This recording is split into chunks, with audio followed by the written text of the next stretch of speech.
আপনি কি কখনো ভেবেছেন আমাদের দৈনন্দিন জীবনের সম্পর্কগুলো কখনো কখনো যেন একটি নাটকের মতো চলে? আমরা হয়তো ভাবি আমরা স্বাধীনভাবে সিদ্ধান্ত নিচ্ছি, কিন্তু বাস্তবে আমরা সকলে কিছুটা গেম খেলছি অচেতনভাবে। আজকের এই গল্পে আমরা জানব সেই গেমগুলো কিভাবে আমাদের জীবনের প্রতিটি সম্পর্ককে প্রভাবিত করে। কাহিনীর শুরু। একজন যুবক নাম রিয়াজ অফিসে নতুন। সে খুব মেধাবী, কিন্তু সহকর্মীদের সাথে তার সম্পর্ক ঠিকঠাক নয়। সে সব সময় মনে করে, আমি তো ঠিক আচরণ করছি, কেন সবাই আমার সঙ্গে রাগ করছে? রিয়াজ জানে না প্রতিদিনের ছোট ছোট কথোপকথন, হাসি, মজা, আক্রমণ বা প্রশংসা, এগুলোতে লুকিয়ে থাকে কিছু অচেতন খেলা। একদিন অফিসে মিটিং চলছিল। তার সহকর্মী সুমন হঠাৎ রিয়াজকে উপহাস করে। রিয়াজ মনেই করেনি এটি কোনো বড় ব্যাপার, কিন্তু অফিসের বাকি সবাই দেখল রিয়াজ অসন্তুষ্ট। সেখানেই গেমের প্রথম উদাহরণ, আমি তুমি দোষী খেলা। গেমের ধারণা, concept of games. Eric Berne বলেছিলেন, মানুষের সব সম্পর্কের ভিত্তি ট্রানজ্যাকশনাল অ্যানালিসিসের উপর বেসড। সহজভাবে বললে, আমরা সব সময় 3 ধরনের ইগো স্টেট থেকে যোগাযোগ করি। 1. পেরেন্ট, অভিভাবক, নিয়ম, নির্দেশ বা তিরস্কার। 2. অ্যাডাল্ট, বুদ্ধিমান প্রাপ্তবয়স্ক, যুক্তি, তথ্য, বাস্তব চিন্তা। 3. চাইল্ড, আবেগ, আবেগপ্রবণতা, মজা বা দ্বন্দ্ব। প্রতিটি কথোপকথন আসলে এই 3টি অবস্থার মিশ্রণ। আর কখনো কখনো মানুষ অচেতনভাবে গেম খেলে, যেখানে তারা অন্যকে বা নিজের অনুভূতি নিয়ন্ত্রণ করতে চায়। প্রথম গেমের উদাহরণ, why don't you yes but. রিয়াজের অফিসের গল্প থেকে বোঝা যায় এটি কেমন। সুমন, তুমি এই প্রজেক্টটা এভাবে করো না কেন? রিয়াজ, ঠিক আছে, আমি চেষ্টা করব। রিয়াজ পরবর্তীতে সে সহকর্মীদের সব পরামর্শ মানে না। সে সব সময় হ্যাঁ কিন্তু বলে। এটি হলো why don't you yes but খেলা। মানুষ অন্যদের পরামর্শ খোঁজে, কিন্তু আসলে মানতে চায় না। ফলাফল, সবাই হতাশ। আর খেলার মধ্যে খেলে খেলোয়াড় নিজের অব্যক্ত অসন্তোষ বজায় রাখে। আমরা নিজের অচেতন ইচ্ছার জন্য অন্যকে বিচার করি এবং সেটা সম্পর্ককে দুর্বল করে। রিয়াজ বুঝতে পারছে তার চারপাশের মানুষরা শুধু সম্পর্ক করছে না, তারা একটি অদৃশ্য খেলা খেলছে। কিন্তু আসল টুইস্ট হলো, কখনো কখনো সেই খেলা এমনভাবে বাঁধা যে রিয়াজ নিজেই ধোঁকা খাচ্ছে এবং বুঝতেই পারছে না কে সাজানো আর কে সত্যিকারের। গেমের গভীরতা, deep dive into games. Eric Berne বলেছিলেন, গেম সাধারণত 3 ধরনের হয়। 1. ক্লাসিক্যাল গেম, ক্লাসিক গেমস, যেমন why don't you yes but. 2. Positive game, life scripts বা রিচুয়ালস, ছোট কিন্তু নির্দিষ্ট আচরণ যা সম্পর্ককে নিয়মিত বানায়। 3. ডার্ক গেম, সাইকোলজিক্যাল গেম, যেখানে লুকানো উদ্দেশ্য থাকে যা সম্পর্ককে ক্ষতিগ্রস্ত করে। রিয়াজ প্রথমে ভাবছিল শুধু ছোট খেলা, কিন্তু যখন সে নিজের পরিবারে ফিরে গেল তখন দেখল মা বাবা এবং ছোট ভাইও একই ধরনের গেম খেলছে। গেম উদাহরণ, কিকমি। রিয়াজের ছোট ভাই রিয়ান স্কুলে। রিয়ান সবসময় অন্যদের প্রভোক্ট করে। ছোট ভুল করলে কিকমি বা তুমি দোষী চিহ্ন দেওয়ার মতো আচরণ করে। শিক্ষকরা রিয়ানকে বোঝানোর চেষ্টা করলেও সে হাসে এবং বলে, আমি কি করেছি? রিয়াজ বোঝে এটি হলো কিকমি খেলা, যেখানে একজন খেলার মাধ্যমে অন্যকে দোষী প্রমাণ করে এবং নিজেকে নির্দোষ রাখে। রিয়াজ নিজেও কখনো কখনো এই খেলার শিকার হয়ে যায়, বিশেষ করে অফিসের সহকর্মীদের সঙ্গে। অর্থাৎ খেলা শুধু অন্যের জন্য নয়, নিজের জন্য ধোঁকা তৈরি করে। গেমের উদ্দেশ্য, হিডেন পারপাস। এখানে টুইস্ট হচ্ছে, মানুষ এই গেমগুলো খেলেই থাকে কারণ তারা চায় নিরাপদ থাকতে, কিন্তু তা অচেতনভাবে সম্পর্ককে ক্ষতিগ্রস্ত করে। রিয়াজ উপলব্ধি করে সব সম্পর্কেই কিছুটা নাটক এবং চরিত্র থাকে। আর সবচেয়ে বড় কথা হলো, আপনি যতই বুদ্ধিমান হন, গেমগুলো আপনাকেও আক্রান্ত করতে পারে। রিয়াজ অফিসে একদিন হঠাৎ বুঝে যায় যে সহকর্মীকে সে সবসময় দোষী ভাবত, আসলে সে নিজেই গেমের অংশ হয়ে গেছে। সে চেষ্টা করে অ্যাডাল্ট ইগো স্টেট দিয়ে পরিস্থিতি সামালতে, কিন্তু তার চাইল্ড ইগো স্টেট প্রতিনিয়ত ফিরিয়ে আনে ভীত, অভিমানী এবং প্রতিক্রিয়াশীল। এটি হলো সবচেয়ে বড় ইনার গেম। রিয়াজ শিখতে শুরু করে নিজেকে নিয়ন্ত্রণ করা ছাড়া অন্যদের আচরণ বদলানো কঠিন। রিয়াজ বুঝতে পারল খেলা চেনা মাত্রই পর্যাপ্ত নয়। এবার আসল চ্যালেঞ্জ, কিভাবে নিজের জীবন থেকে গেমগুলো সরিয়ে আনবে এবং সম্পর্কগুলোকে সত্যিকারের অর্থে সুন্দর করবে। রিয়াজের নতুন পরিকল্পনা। রিয়াজ সিদ্ধান্ত নিল অফিসের এবং পরিবারের সাথে সম্পর্ক অ্যাডাল্ট ইগো স্টেট থেকে পরিচালনা করবে।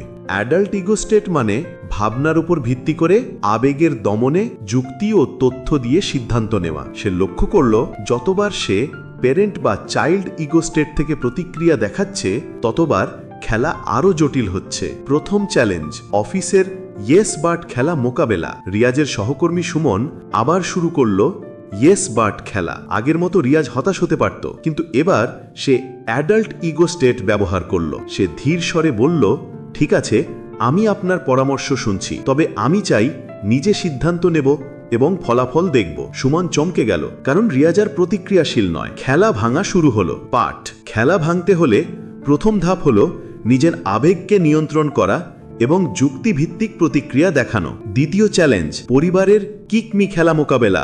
রিয়ান আবার ছোট ভাই হিসেবে প্রভোকেশন শুরু করল। আগের মতো রিয়াজ প্রতিক্রিয়া না দেখিয়ে অ্যাডাল্ট ইগো স্টেট থেকে শান্তভাবে বলল, আমি দেখছি তুমি রেগে আছো, আমি সাহায্য করতে চাই, কিন্তু তুমি যদি খারাপ আচরণ করো আমাদের সমস্যা সমাধান কঠিন হবে। রিয়ান কিছুটা থেমে গেল। পরিবারের অচেতন খেলা ধীরে ধীরে বন্ধ হতে লাগলো। গেম ছাড়ার নিয়ম। রিয়াজের জীবনের বড় শিক্ষণীয় হলো, 1. খেলা শুধু অন্যদের নয়, নিজের মনকেও নিয়ন্ত্রণ করে। 2. অ্যাডাল্ট ইগো স্টেট ব্যবহার করলে গেমের ধারণা বদলানো সম্ভব, কিন্তু এটি সহজ নয়। 3. কিছু মানুষ গেম চালিয়ে যেতে চায়, তাই পুরোপুরি ছাড়তে সময় লাগে। একদিন অফিসে প্রজেক্ট মিটিং চলছিল। সবাই রিয়াজের নতুন পদ্ধতি লক্ষ্য করল। সুমন আগের মতো প্রভোকেশন শুরু করল, কিন্তু রিয়াজ শান্ত এবং যুক্তিপূর্ণ থাকায় সুমন খেলা চালাতে পারল না। অবশেষে সহকর্মীরা বুঝল রিয়াজ খেলায় অংশ নেয় না, সে খেলাকে ভাঙে। রিয়াজ বুঝতে পারল খেলা শুধু চেনা বা অ্যাডাল্ট ইগো স্টেট ব্যবহার করা যথেষ্ট নয়। আসল চ্যালেঞ্জ হলো নিজেকে সম্পূর্ণ সচেতন করে তোলা এবং কোনো অচেতন খেলা তাকে প্রভাবিত করতে না পারা। এখন আমরা দেখব রিয়াজ কিভাবে এই চূড়ান্ত স্তরে পৌঁছালো। সচেতনতার দিকে রিয়াজের যাত্রা। রিয়াজ প্রতিদিন নিজের আচরণ পর্যবেক্ষণ করতে শুরু করলো। সে লক্ষ্য করল কখন নিজের চাইল্ড ইগো স্টেট প্রাধান্য পাচ্ছে, কখন প্যারেন্ট ইগো স্টেট থেকে অযাচিত নিয়ন্ত্রণের চেষ্টা হচ্ছে। সচেতনভাবে সে নিজের প্রতিটি কথোপকথন, প্রতিক্রিয়া এবং ভাবনা বিশ্লেষণ করতে লাগলো। মূল পাঠ নির্ণয়। সচেতনতা মানে নিজের অচেতন খেলা বন্ধ করা এবং অন্যদের খেলা চেনা। পরিবারের সাথে গেম মোকাবেলা। রিয়ান আবার প্রভোকেশন শুরু করলো, কিন্তু এবারও রিয়াজ চিন্তাশীলভাবে বলল, আমি বুঝতে পারছি তুমি রেগে আছো, আমরা একসাথে সমাধান খুঁজতে পারি। রিয়ান হঠাৎ থেমে গেল। সে বুঝলো রিয়াজ আর খেলায় ফাঁদে পড়ে না। পুরো পরিবারের মধ্যে অচেতন খেলার চক্র ভাঙতে শুরু করলো। অফিসের বড় চ্যালেঞ্জ। প্রজেক্টে নতুন চাপ আসলো। সহকর্মীরা আগের মতো নিজের স্বার্থে ছোটখাটো খেলা খেলতে চাইল। রিয়াজ শান্তভাবে অ্যাডাল্ট ইগো স্টেট এবং সচেতনতা ব্যবহার করে পরিস্থিতি নিয়ন্ত্রণ করল। সে দেখল যখন সে নিজের অচেতন খেলা বন্ধ করে এবং যুক্তিভিত্তিক আচরণ করে, তখন অন্যরাও খেলায় অংশ নিতে পারে না। পাঠ। খেলা ভাঙার মূল চাবিকাঠি হল নিজের ভিতরের শক্তি এবং সচেতনতা। রিয়াজের অন্তর্দৃষ্টি। 1. খেলা শুধু সম্পর্কের জন্যই নয়, নিজের মানসিক শান্তির জন্যও গুরুত্বপূর্ণ। 2. কেউ যতই প্রভোকেশন করুক, সচেতনভাবে প্রতিক্রিয়া দেখালে খেলা আর প্রভাবিত করতে পারে না। 3. জীবন হচ্ছে একটি বড় খেলা, কিন্তু আপনি যদি নিজেকে জানেন, আপনি নিজের নিয়ন্ত্রণের থাকবেন। রিয়াজের যাত্রা শেষ নয়। এখন সে খেলার নিয়ম বুঝেছে, অ্যাডাল্ট ইগো স্টেট ব্যবহার করতে শিখেছে এবং সচেতন হয়েছে। এখন আমরা জানব কিভাবে রিয়াজ নিজের সম্পর্ক, কাজ এবং জীবনের প্রতিটি ক্ষেত্রে শান্তি ও শক্তি অর্জন করল এবং চূড়ান্ত জীবন শিক্ষায় পৌঁছালো। রিয়াজের চূড়ান্ত উপলব্ধি। রিয়াজ বুঝল গেম চেনা গুরুত্বপূর্ণ, কিন্তু নিজেকে গেম থেকে আলাদা রাখা আরও গুরুত্বপূর্ণ। সে শিখল প্রতিটি খেলা, why don't you, yes but, কিকমি কিংবা ছোট ছোট অচেতন খেলা মানুষকে নিয়ন্ত্রণ করার চেষ্টা করে। সবচেয়ে বড় হলো যখন আপনি সচেতন হন, খেলা আর আপনাকে প্রভাবিত করতে পারে না। পরিবার এবং অফিসে বাস্তব উদাহরণ। 1. পরিবার। রিয়ানের প্রভোকেশন। রিয়াজ শান্তভাবে উত্তর দিল। তার মা, বাবা এবং ভাই দেখল রিয়াজ খেলায় ফাঁদে পড়ছে না। পরিবারের মধ্যে শান্তি এবং বোঝাপড়া বাড়ল। 2. অফিস। সহকর্মীরা খেলা শুরু করলেও রিয়াজের অ্যাডাল্ট ইগো স্টেট এবং সচেতনতা তাদের প্রভাবিত করতে পারল না। প্রজেক্টে সবাই সহযোগিতা করল এবং কাজের পরিবেশ সুখকর হয়ে উঠল। রিয়াজের শিক্ষা। 1. খেলা চেনা মানে শুধু অন্যদের খেলা বোঝা নয়, নিজের আচরণও সচেতনভাবে নিয়ন্ত্রণ করা। 2. খেলা কখনো কখনো মানুষকে মজা, চ্যালেঞ্জ এবং আবেগের অভিজ্ঞতা দেয়। সচেতনতা এবং যুক্তিভিত্তিক আচরণ ব্যবহার করে আপনি নিজের জীবনের নিয়ন্ত্রণ নিতে পারেন। সবচেয়ে বড় শিক্ষা, আপনি খেলার অংশ নেবেন না, কিন্তু খেলাকে বোঝার ক্ষমতা থাকবে। রিয়াজের যাত্রা আমাদের শেখায় প্রতিদিন আমরা ছোটখাটো খেলা খেলি, কিন্তু সচেতন থাকলে আমরা সম্পর্ককে শক্তিশালী এবং সুন্দর করতে পারি। খেলা চেনা মানে নিজেকে এবং অন্যকে বোঝা এবং জীবনের প্রতিটি মুহূর্তে শান্তি এবং ক্ষমতা অর্জন করা। শেষ কথা, আপনি যদি গেম ছাড়তে শিখতে চান, প্রথমে সচেতন হন, নিজের অনুভূতি এবং প্রতিক্রিয়া জানুন। গেম আপনার জীবনকে নিয়ন্ত্রণ করতে পারবে না, আপনি গেমকে নিয়ন্ত্রণ করবেন। এবার আপনার পালা। আপনি কি নিজের জীবনের গেম চেনেন? আপনি কি আপনার সম্পর্কের গেম ছাড়তে প্রস্তুত? রিয়াজের গল্প থেকে শিখুন, নিজেকে সচেতন হন এবং গেমকে আপনাকে প্রভাবিত করতে দেবেন না।